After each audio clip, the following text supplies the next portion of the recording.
အင်္ဂလိပ်လိုဖုန်းပြောတာဖုန်းခေါ်တာဖုန်းသုံးတာတွေစသဖြင့်အဲ့ဒီအကြောင်းအရာလေးတွေကိုအင်္ဂလိပ်လိုဘယ်လိုပြောမလဲ Alright ပထမတစ်ခုကတော့ကျွန်တော်ဖုန်းလာနေတယ်အဲ့လိုလေးပြောချင်တယ်ဆိုရင် my phone is ringing my phone is ringing မင်းဖုန်းလာနေတယ် your phone is ringing your phone is ringing မင်းဖုန်းလာနေတယ်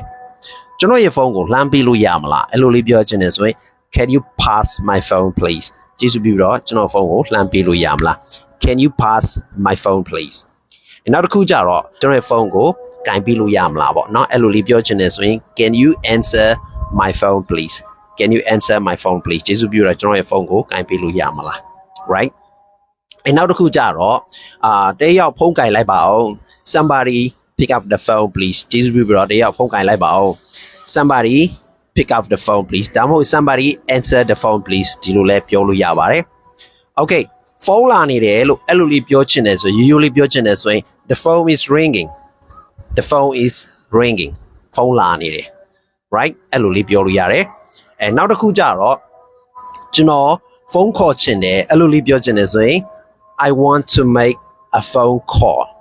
I want to make a phone call ဒါမှမဟုတ်ရင် I want to make a call လို့လည်းပြောလို့ရပါတယ် alright so I want to make a phone call သို့မဟုတ် I want to make a call okay ကျွန်တော်ဖုန်းခေါ်လို့ရမလားဒီလိုလေးပြောချင်တယ်ဆိုရင်တော့ can I make a phone call can I make a phone call can I make a phone call please ဒီလိုပြီးတော့ကျွန်တော်ဖုန်းခေါ်လို့ရမလားနောက်တစ်ခုကတော့ကျွန်တော်ဖုန်းကင်လို့ရမလားနော်ခွင့်တောင်းတာ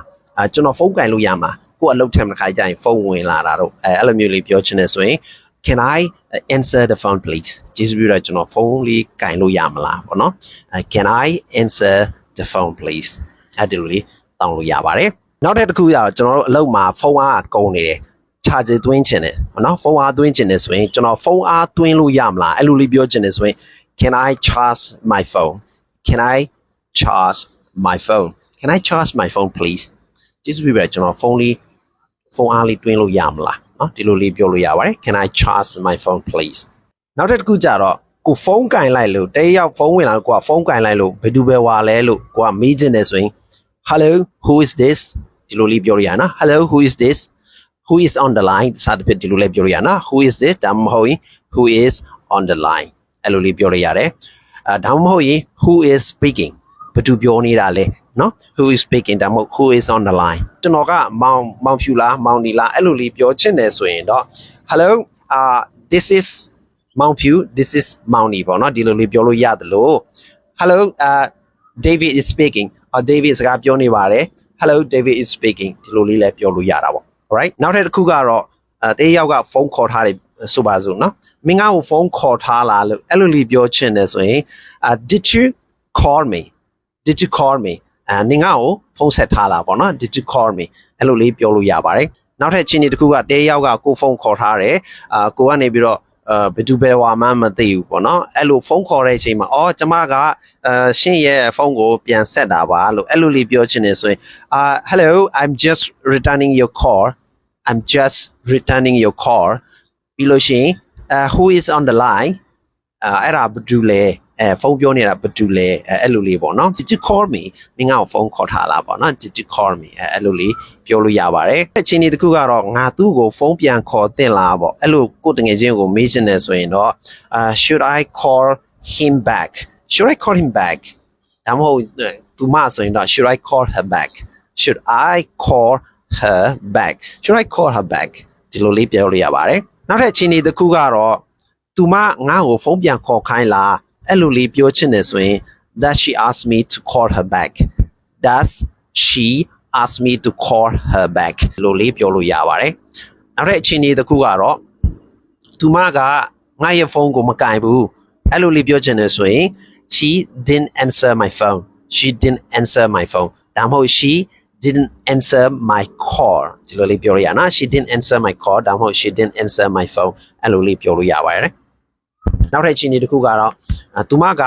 ဖုန်းချသွားတယ်အဲ့လိုလေးပြောချင်တယ်ဆိုရင် she hang up my phone she hang up my phone ဒါမှမဟုတ် she